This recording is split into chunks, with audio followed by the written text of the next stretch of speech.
entre pensamiento en una parte y literatura, vamos a decir, el mundo artístico, sensorial, en un sentido más amplio.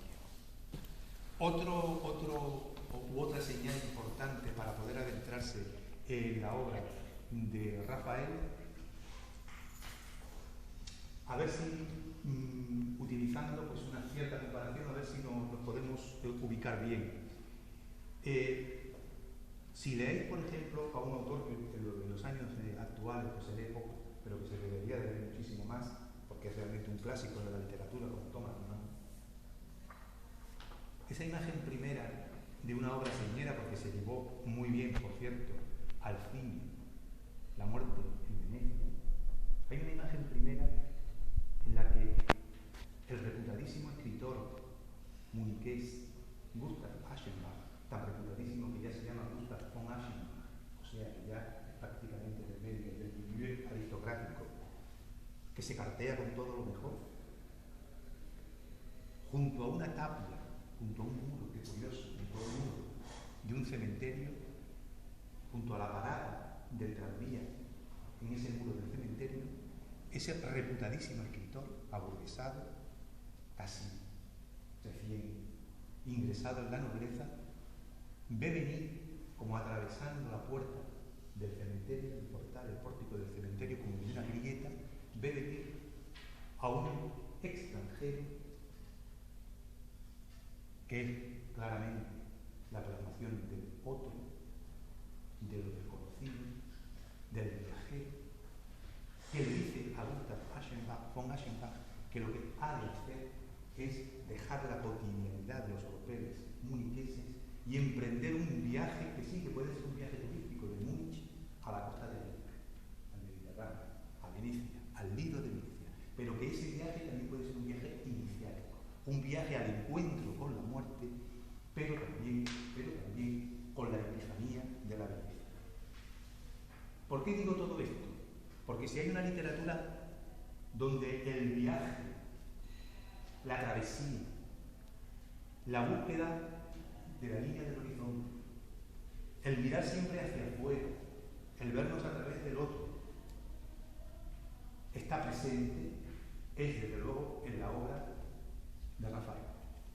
Y para eso, Rafael no tiene absolutamente ningún empacho, por eso la parte segunda del título de la conferencia de hoy, la creación literaria a comienzos del siglo XXI, no tiene ningún empacho, no solamente en atender a las claves del mundo actual, sino en rebuscar en las claves de los mundos precedentes, comenzando evidentemente por la antigüedad griega, comenzando por aquellos momentos en donde pensamiento y literatura y pensamiento venían soldados,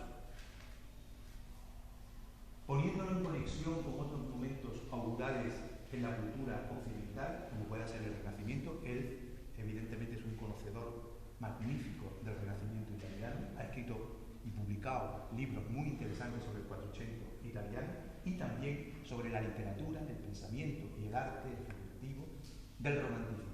Precisamente de aquellos autores, pienso en Hölderlin, pienso en Novalis, que unían poesía y filosofía.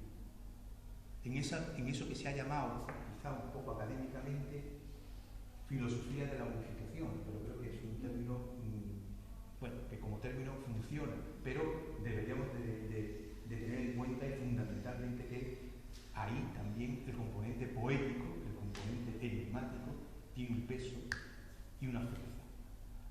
Por tanto, es interesantísimo que una persona como Rafael, tan experta, con tanta obra literaria de prestigio acumulada, haya tenido la deferencia de atender a mi invitación para venir a esta clase de hoy y hablarnos de su experiencia con la literatura clásica y muy en concreto con los autores griegos, con el pensamiento trágico, con el pensamiento precedente de épicos y de líricos y la proyección, la vigencia de verdad, la pervivencia de todo ese bagaje cultural de la tradición clásica en el mundo.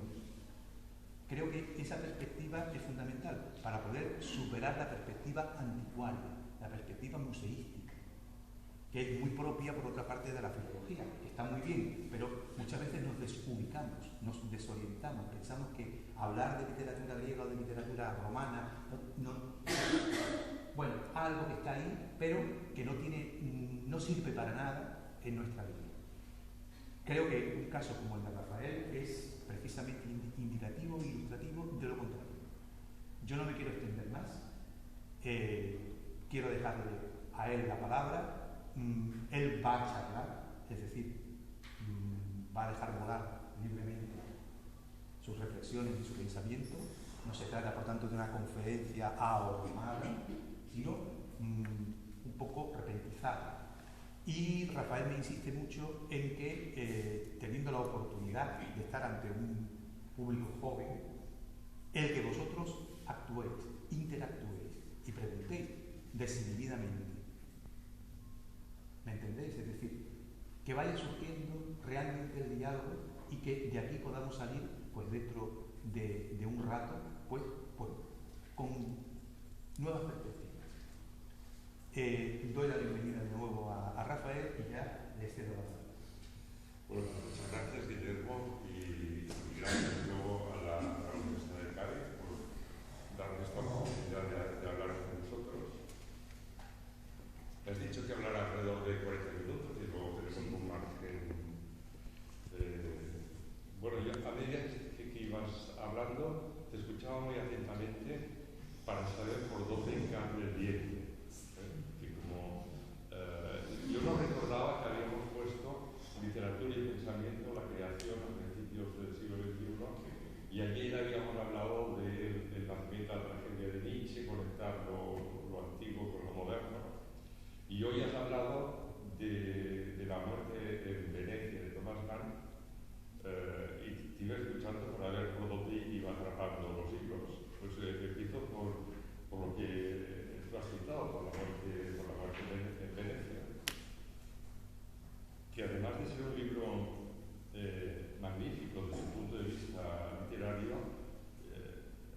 concretiza mucho la geografía simbólica que hizo Thomas Mann a lo largo de sus obras, en la cual, por ejemplo, el norte significaba el terreno del aplazamiento. Hay una pequeña novela de Thomas Mann llamada Antonio Prever, en que el protagonista, que se plantea ya el eterno tema de Thomas Mann entre arte y vida, finalmente se va a Dinamarca y deja en suspenso el dilema arte y vida. Y esta es de 1902, creo, aproximadamente, y en 1912 Thomas Mann publica La muerte en Venecia, en la cual el tema de la opción del artista, de la opción del escritor entre arte y vida, se convierte muy agudo, porque si bien luego en la adaptación que hizo Luchino Visconti para el cine, el protagonista era un compositor inspirado en Gustav Mahler, en la novela era un escritor. Ese escritor, un poco alter ego de Thomas Mann, está continuamente en la escisión entre dedicarse plenamente a lo que le pide la creación artística o buscar un equilibrio moral desde el punto de vista de la existencia. Entonces se debate a lo largo de la novela esa cuestión.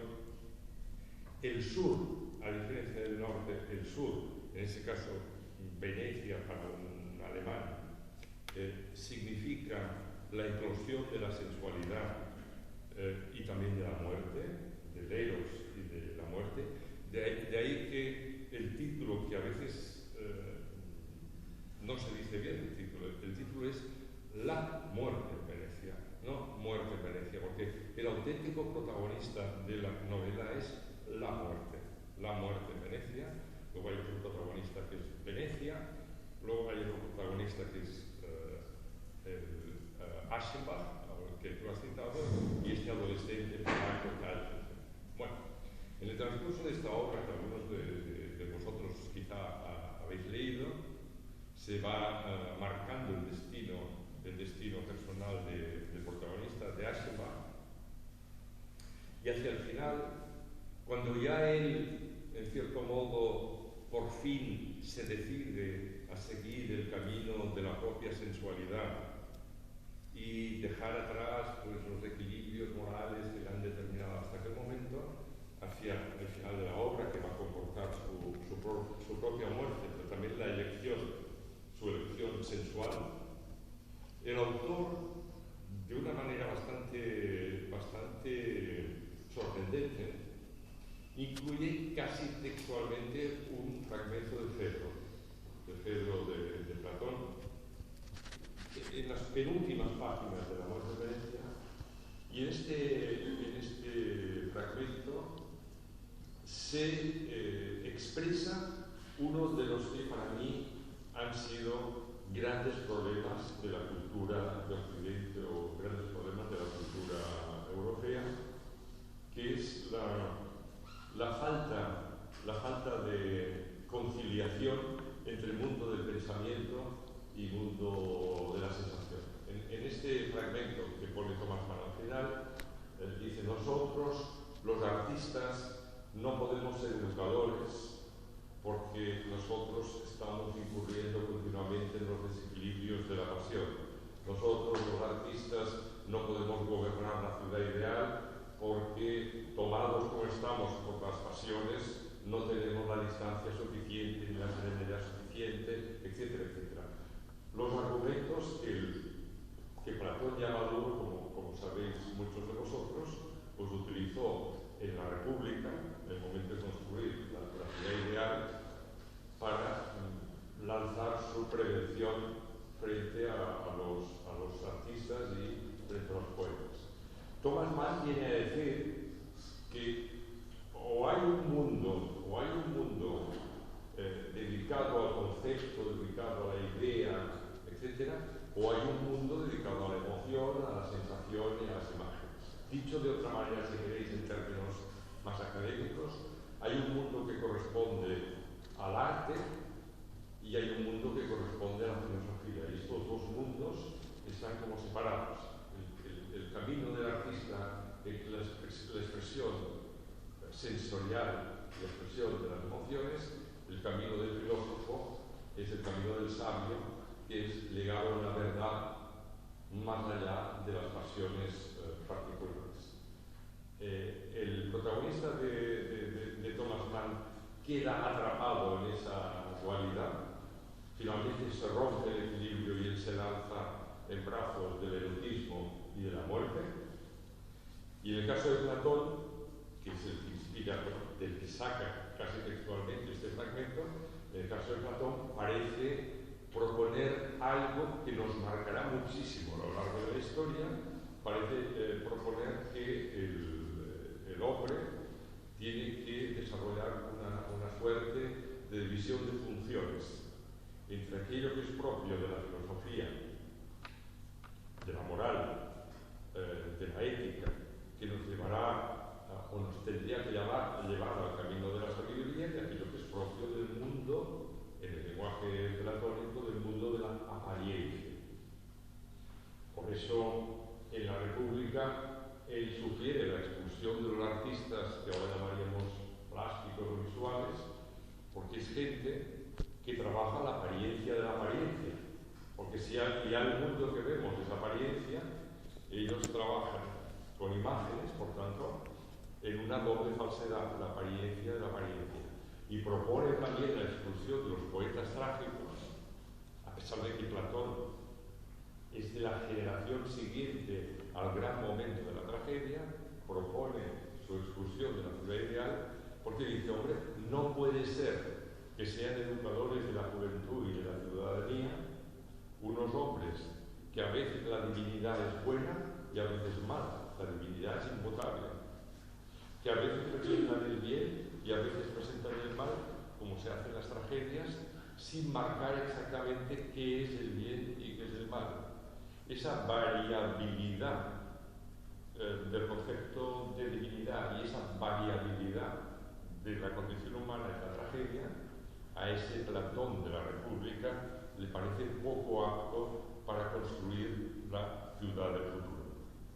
De ahí que, en cierto modo, claro, yo soy el último que pueda dar lección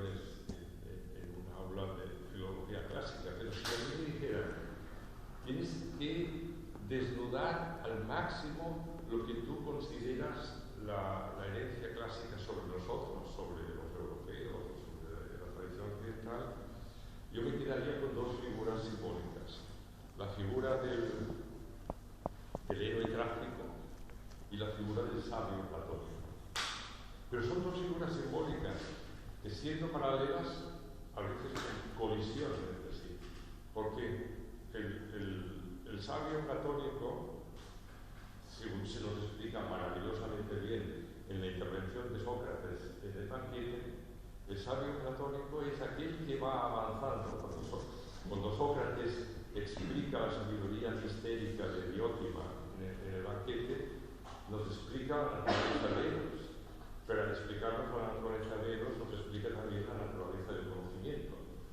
Y el camino del conocimiento, como el camino de Eros, es aquel que parte de las pasiones más particulares, pasa a pasiones más generales de tipo moral, pasa a pasiones más generales de tipo intelectual o espiritual, quizás lo diríamos, hasta llegar a estar preparados para estar en contacto con la pasión en sí misma, que es la belleza en sí, que es el conocimiento en sí mismo. Pero eso incluso en ese gran texto es presentado como un enigma. Sócrates dice, el amante que sigue verdaderamente estos escalones de manera correcta, llegará a estar preparado para la contemplación de la belleza en sí, autosucalón.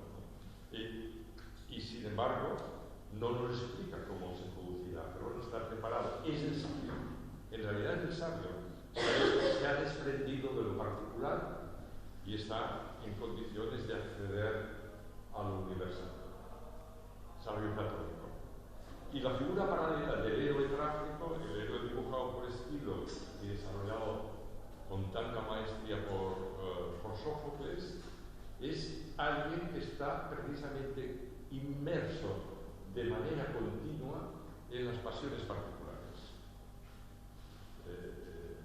Y yo amo los dos, amo tanto al sabio platónico como al héroe trágico, pero son prototipos a menudo incompatibles o a menudo que chocan entre sí, porque el héroe trágico es aquel que no puede superar lo que podríamos llamar el círculo vicioso de las pasiones.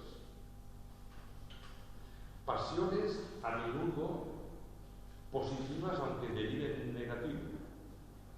Por ejemplo, en Antígona lo que entra en choque no es la maldad y la bondad como a veces se cree, ¿no? En Antígona entran en choque el amor fraterno de Antígona contra la lealtad a la ley de la ciudad de Creonte.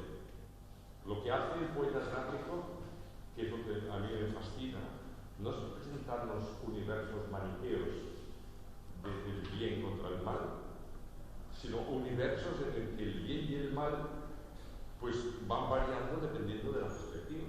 Si tú juzgas desde la perspectiva del amor personal, Antígona tiene razón.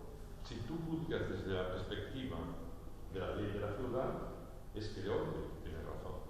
Y eso ocurre en la mayoría de las tragedias. Por tanto, el héroe trágico, desde mi punto de vista, por definición, jamás escapará a ese círculo, a ese circuito. Mientras el sabio platónico es el que quiere ascender. Por tanto, los dos gráficos, uno sería escalera, la del sabio platónico, que en sus peldaños va dejando lo particular, lo más egoísta particular, y el otro lo veo como un círculo en el cual se mueve continuamente en la imposibilidad de superar el vértigo particular de las pasiones individuales, que es lo que probablemente ponía nervioso al viejo Platón. Héroe trágico, sabio platónico son para mí nuestras dos grandes herencias, y eso determina el hecho de que con frecuencia la mentalidad occidental, la mentalidad europea, haya elaborado como un dualismo, un doble camino, una división de funciones en la cual se atribuía al artista el mundo de las pasiones particulares y se atribuía al pensamiento, se atribuía a la filosofía la búsqueda de esa única pasión universal que es la belleza en sí, el conocimiento en sí, el bien en sí mismo, etc. Evidentemente, si nosotros no tenemos tiempo, ¿no? Pero si hiciéramos un repaso histórico de la herencia griega hasta llegar a la modernidad, veríamos que esto además sufre los sucesivos filtros ideológicos, sobre todo del cristianismo. El cristianismo aún agudizó más esa tendencia al dualismo. El prestigio de diversos neoplatonismos en el cristianismo agudizó eso. De manera que el dualismo implícito en el cristianismo, cuerpo-alma, cuerpo-espíritu, el mundo terrenal, mundo ultraterrenal, aún absorbió de manera más clara ese otro dualismo que no era de las mismas características, pero que se prestaba precisamente a ser utilizado. De ahí que el cuadro mundo espiritual, mundo sensitivo, como dos mundos separados, sea tan habitual en la tradición cultural de Occidente. Antes Guillermo se refería a mi propia trayectoria literaria. Yo desde el principio intenté hacer un tipo de escritura a la que llamé transversal, en la cual esto fuera puesto en cuestión. Cuando yo hablo de escritura transversal, a veces, pues para periodistas sí ha quedado más la escritura transversal era un intento de ir más allá de los géneros literarios. Y es verdad que hay en mi obra ese intento de ir más allá de los géneros literarios, pero el trasfondo, el elemento fundamental es intentar combatir ese dualismo que acabo de indicar, ese doble camino tantas veces asumido en Occidente, no siempre, pero tantas veces asumido. Por eso yo, ayer estábamos hablando de mi último libro y un poco de mi trayectoria literaria, me planteaba que este había sido un desafío central. Cómo llegar a hacer una escritura en la cual imagen y pensamiento fueran el haz y el en vez, fueran dos caras de lo mismo. Como consecuencia de una convicción filosófica honda en mi caso, y es que cuerpo y espíritu son lo mismo, lo corporal y lo espiritual son lo mismo, vistos desde perspectivas distintas. Por tanto, diría que en mi caso he intentado optar y también, en cierto modo, combatir algunos de los prejuicios más claros de nuestra cultura. En España esto está instaladísimo. Siendo una cultura bastante pobre desde el punto de vista moderno y no alimentada por las grandes fuentes culturales modernas, como fueron el Renacimiento y luego la Ilustración, en España todavía mucha gente cree que escribir literatura es escribir algo donde no tiene que haber ideas. Y de hecho, con la pregunta del periodista cultural, que dice, ¿en su libro hay ideas? Como con terror, es bastante habitual. Y en cambio se cree que el filósofo es el profesor de filosofía que no puede escribir con un gran estilo literario, como escribía Kierkegaard, Nietzsche, Montaigne, etc. Es decir, aquí ese dualismo todavía es más agudo por el hecho mismo de la pobreza de las fuentes culturales modernas. Bien, ese era un poco algo que al hilo de lo que decía Guillermo, yo proyecto en mi propia escritura. Vinculado indirectamente con esto, yo quería plantearles aquí un caso un caso importantísimo del debate cultural moderno en Europa, en el cual esa dualidad, esa cuestión que insinuaba aquí, ha sido muy vivo, o fue muy vivo. Un caso en el cual lo moderno quedó iluminado por lo antiguo y lo antiguo de alguna manera viajó hacia lo moderno, que fue y donde la superación de los dualismos, incluso de los lenguajes artísticos, se planteó con mucha agudeza, que fue el caso Nietzsche, Wagner y la obra de arte total. Esto en el último tercio del siglo XIX. ¿Y por qué me parece un buen ejemplo para entender lo que estoy diciendo? Pues porque en esa famosa cuestión y en ese famoso debate, bajo el concepto de obra de arte total, lo que los alemanes llamaban Gesamtkunstwerk, latía el intento de superar esas decisiones.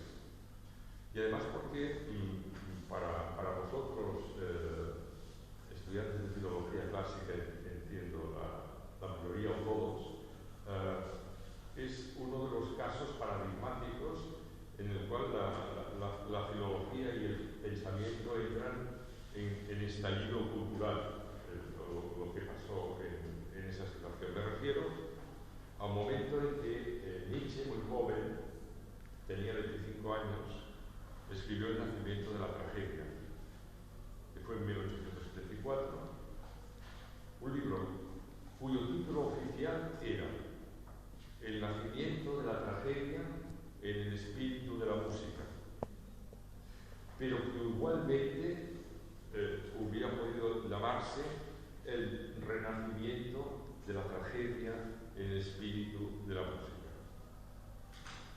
Este libro, que le valió a Nietzsche prácticamente la expulsión de la universidad, no la expulsión, pero sí prácticamente el ostracismo. Él era catedrático en la Universidad de Basilea, en Suiza. En este libro, Nietzsche va a plantear algo muy heterodoxo. Es cierto que muy complicado de captar para la mirada presente que vio el libro, y es que era un libro aparentemente filológico, aparentemente de filología clásica, él era un filólogo clásico, que desbordaba la filología clásica en el sentido de que quería ser también la piedra angular de la construcción de un pensamiento, y que al mismo tiempo, y sobre todo, entraba directo en el debate cultural y yo casi diría en el debate civilizatorio de su época. Nietzsche, por esa época en que escribió este primer libro suyo, que era su tesis doctoral, lo cual aún significó un escándalo mayor, por esa época él había entablado una gran amistad desigual con el compositor Richard Wagner. Digo gran amistad desigual porque Wagner era mucho mayor que Nietzsche. Wagner era un compositor consagrado y controvertido, que aún estaba en el proyecto de realizar su gran obra, que era la tetralogía del Anillo del Nibelungo, lo que él llamaba el drama musical, alternativa a la ópera italiana, el drama musical. Por tanto, Wagner era una gran personalidad en el exilio, se había exilado después de los acontecimientos políticos de 1848, un hombre con fuerza, con carisma, escandaloso. Tenía un gran proyecto. Ese gran proyecto era confesadamente la recuperación de la tragedia griega a través de la música, a través de la ópera. Y a esa recuperación, a esa Gesamtkunstwerk, obra de arte total, lo llamaba drama musical. Bien, cuando se encontró con Nietzsche, él estaba en pleno desarrollo del Anillo del Nibelungo, de lo que luego será la tetralogía representada en el Festival de Bayreuth, y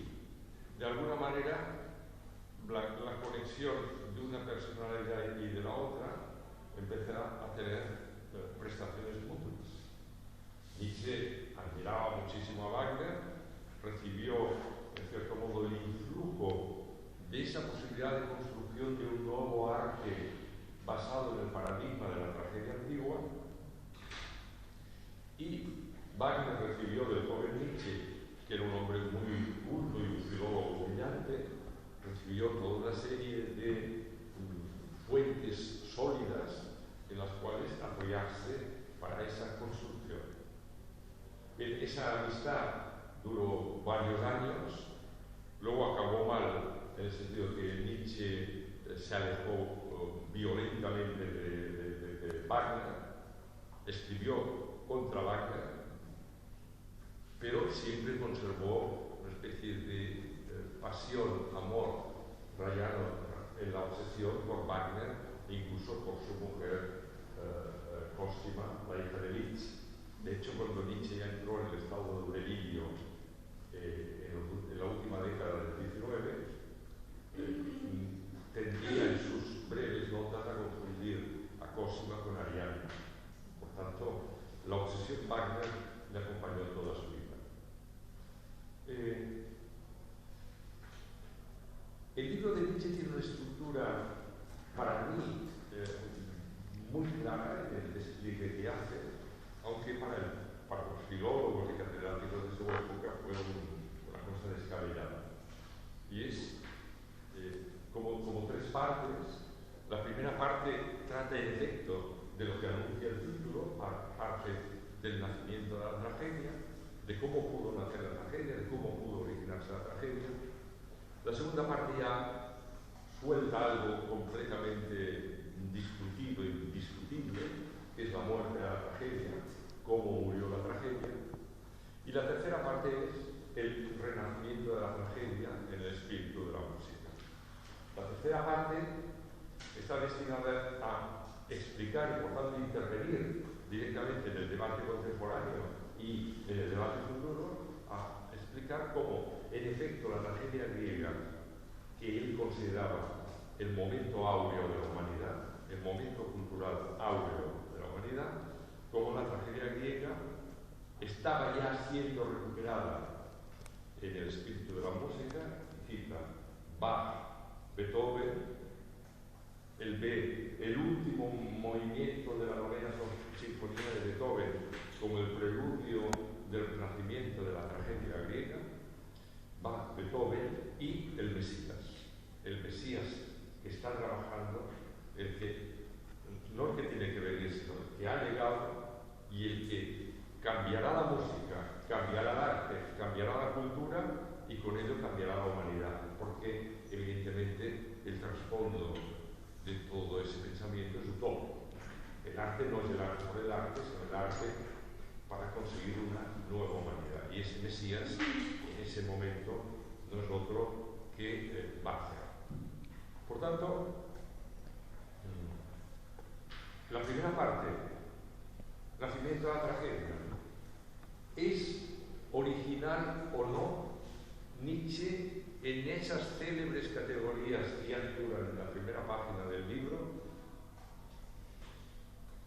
que originarán tanto debate que nosotros no sabemos de memoria y muchas veces no sabemos de qué hablamos al hablar de ellas. ¿Era original o no? Cuando Nietzsche dice mucho habremos aprendido sobre la estética y sobre el hombre cuando discernimos el doble impulso, el doble instinto apolíneo y dionisíaco que coinciden en la obra. Era hasta cierto punto original y hasta cierto punto no. Ese juego de dos corrientes que confluyen, que se llama apolínea una y dionisíaca otra. Apolínea aquella que está más vinculado a lo individual, a la forma, a lo solar, y dionisíaco aquello que está vinculado transindividual, a lo nocturno, a lo instintivo, a lo femenino, a lo lunar, confluyen para él en la tragedia. Él era un escritor maravilloso, para mí el escritor en alemán mejor del siglo XIX junto con Goethe.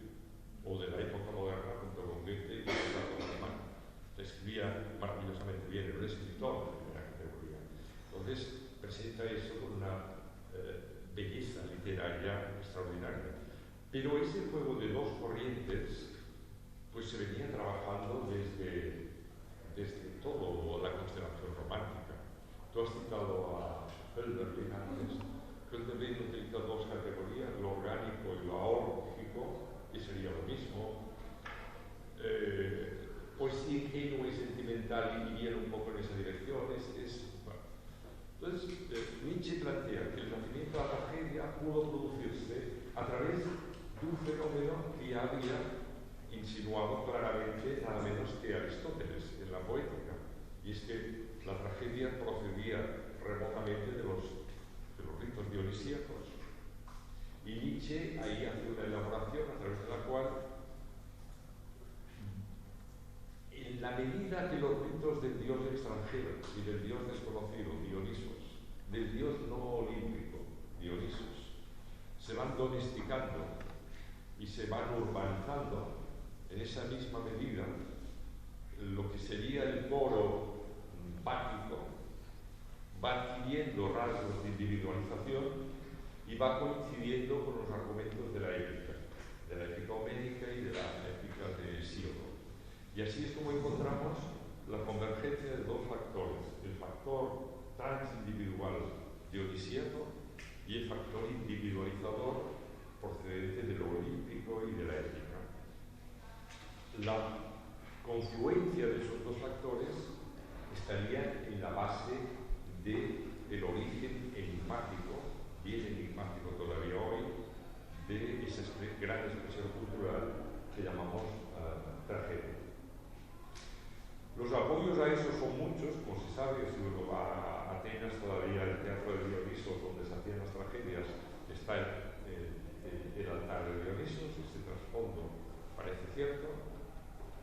Hay una especie de tragedia sobre la tragedia, de la misma manera que las Meninas es pintura de la pintura, hay una tragedia de la tragedia, que son las Bacantes de Eurípides, que nos informa, la única obra que se nos informa de esa especie de éxtasis tan misterioso que es el éxtasis dionisíaco, las Bacantes de Eurípides.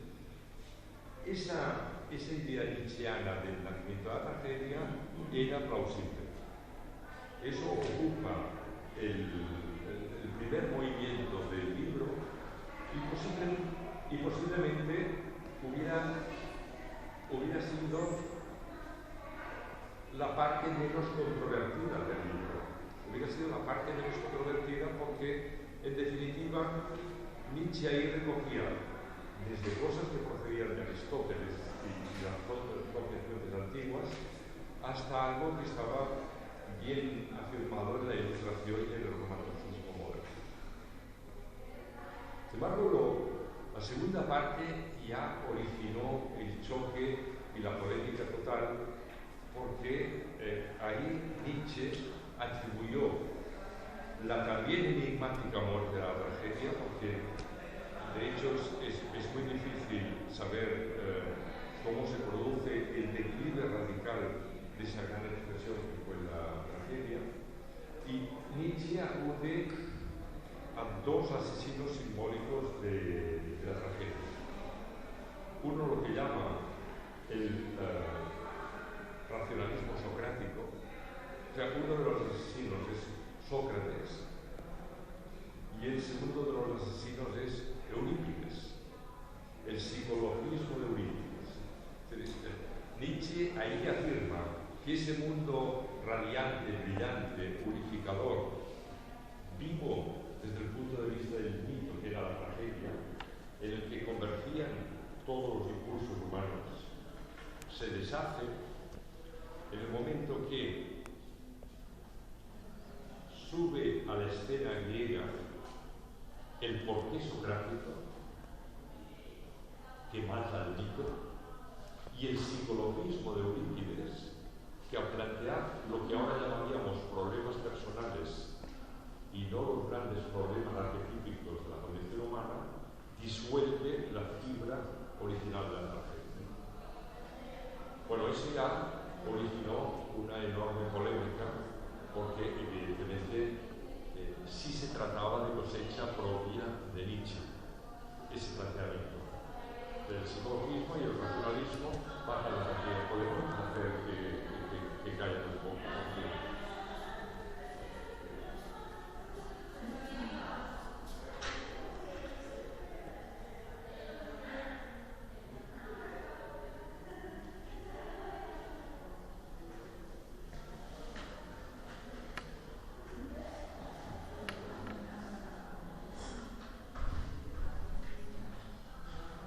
Por lo tanto, esta segunda parte sí que significó ya un escándalo de primera magnitud. Se le echaron encima toda la filología clásica del momento, le acusaron de argumentos muy endebles, los filósofos tampoco le vieron ninguna.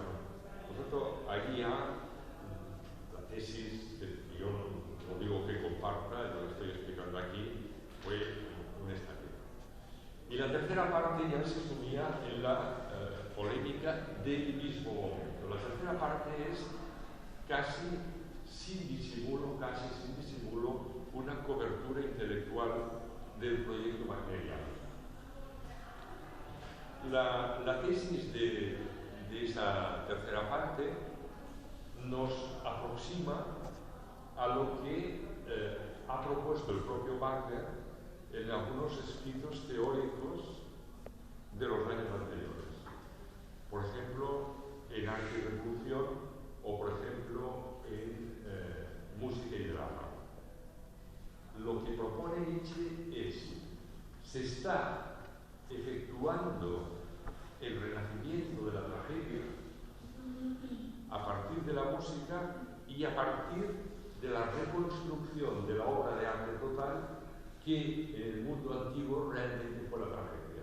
Obra de arte total en el sentido que era poesía, era música, era pintura, era pensamiento, era imagen, es decir, todo estaba unificado desde su punto de vista en la tragedia. Pues bien, ¿cómo vamos a confrontarnos a la cultura que ellos consideraban europea en declive, alemana y europea en declive? Nos vamos a confrontar edificando una nueva tragedia de nuestra época, la obra de arte total.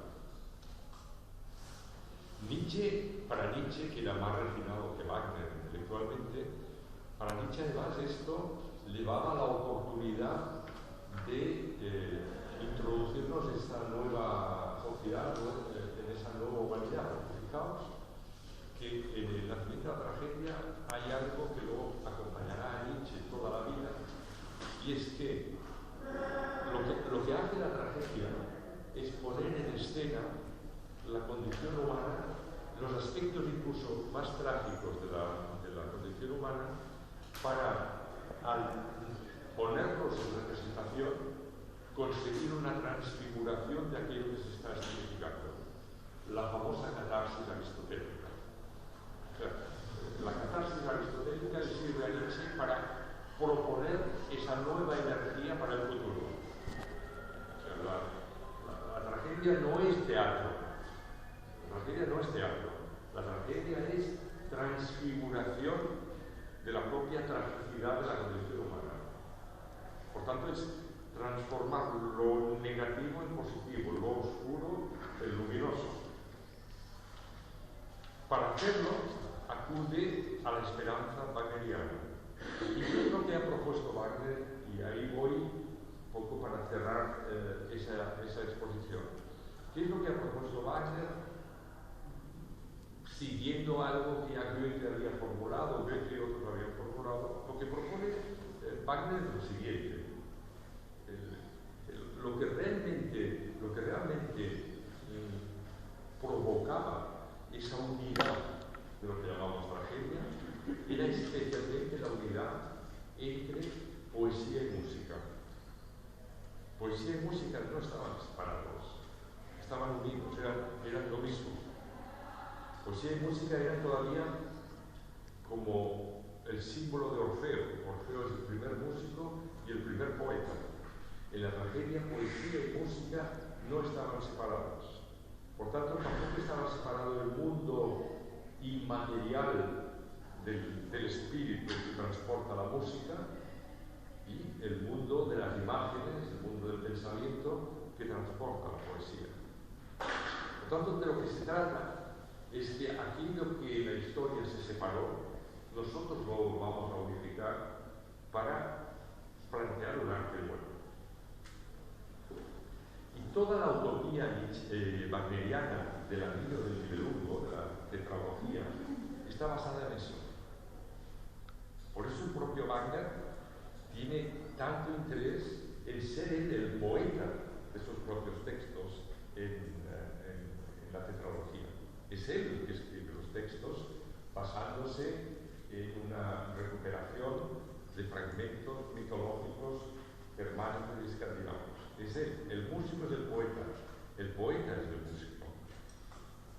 Y ahí un poco quiere culminarse lo que ya se empezó a ver con Claudio Monteverdi y el inicio de la ópera. Ya Monteverdi veía Orfeo y la ópera como la recuperación más o menos etérea de la tragedia griega. Ahí no, ahí se quiere ir a la recuperación en serio de la tragedia griega para el mundo moderno y con un objeto emancipador de la humanidad y educador de la humanidad. Entonces Wagner se hace una pregunta que luego Nietzsche explotará a fondo. ¿Por qué están separados en nuestro mundo poesía y música? O, como decía al principio, ¿por qué están separados del mundo de las sensaciones y el mundo de las ideas? La respuesta que se da es quizá lo más interesante de toda la arquitectura que van a proponer. Dice, hasta ahora, cada vez que se ha planteado reunificar el arte, los lenguajes artísticos, siempre se ha fallado en la pregunta. Porque se ha preguntado